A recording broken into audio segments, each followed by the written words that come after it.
I think I told you about my daughter's hobby. And this is her Lego room with all of the builds that she has built over the last, gosh, 10 plus years.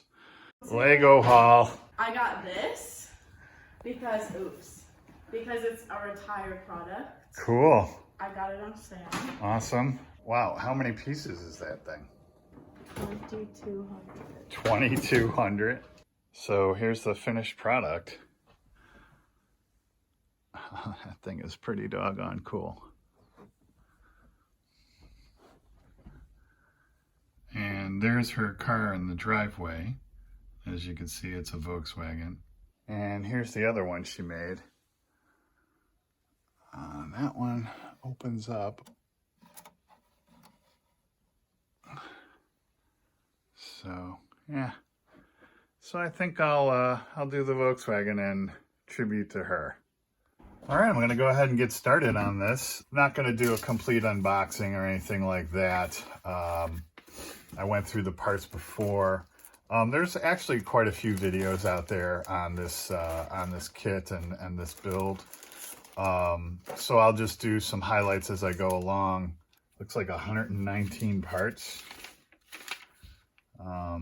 which, you know, for such a small car seems like a lot, but so it should be pretty interesting. So the first thing I'll do is go through and mark all the colors of the different parts so that later on I can kind of group them and paint them accordingly. All right, so I've got through all of the first 3 pages of instructions here, up to here, cutting out all the parts and labeling everything the color that it should be. And then what I did is started test fitting. Some things I actually put together, but I have to say I'm pretty impressed with the fit. This is pretty much all I used right here to clean up the parts.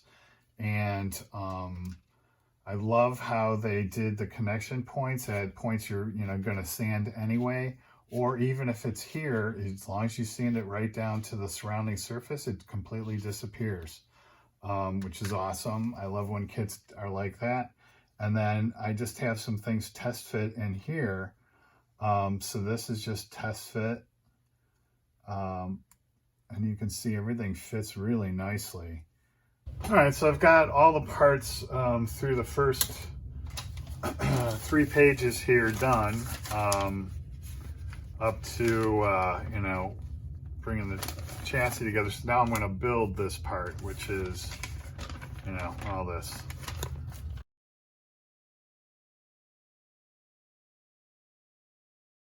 Finishing up the engine in the back there and the pieces that cover that. I also, you'll notice on these wheel hubs, or I don't even know what they're called, I sanded the paint off there so that they would fit well into here. I didn't want an issue later where I'm trying to push these on there, because these then go inside the tires or wheels and then have an issue there. So I made sure all that fit ahead of time.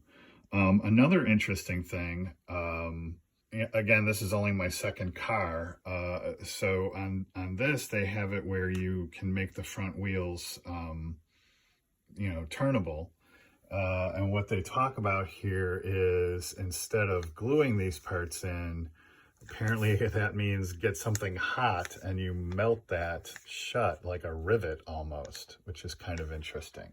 I've never done that before, so I'm going to give that a try, because I do want to be able to have those front wheels turn.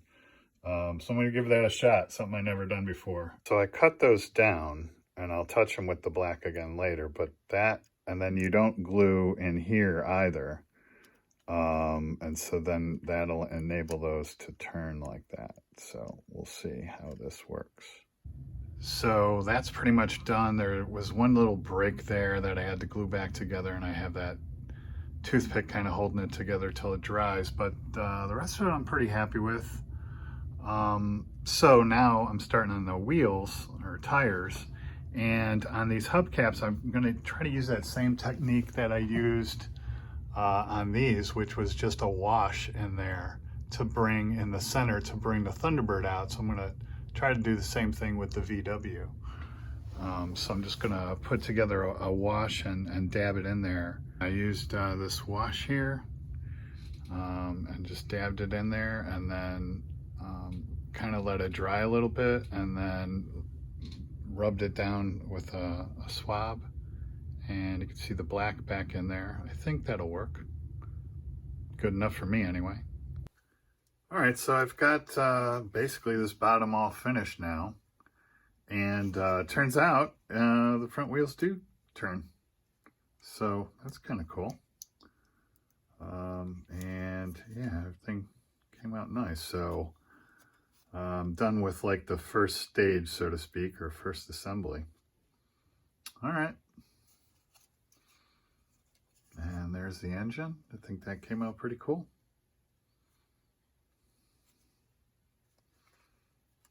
All right, starting on this second phase, so to speak, which is basically the interior. So been cutting out all these parts, and on certain ones you have to, you see the A and the B there. If it's a right-hand drive or a left-hand drive, it has these holes here on everything where, you would drill the holes or do the appropriate thing based on which side driver. So, so I just wrote an A there to keep reminding me, which one was it? So, because it's like that throughout, you see the A, B there. There's actually two dashboards, depending on, which side.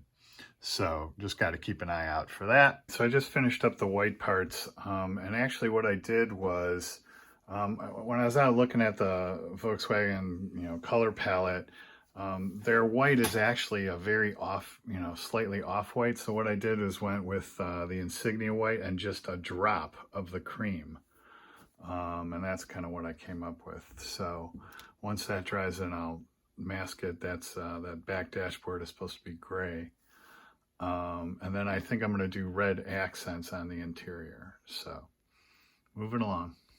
So that's what I got done on the car over the weekend. I think that's a good place to stop, and hopefully I'll finish it up in the next video. So as always, thanks for watching and happy modeling.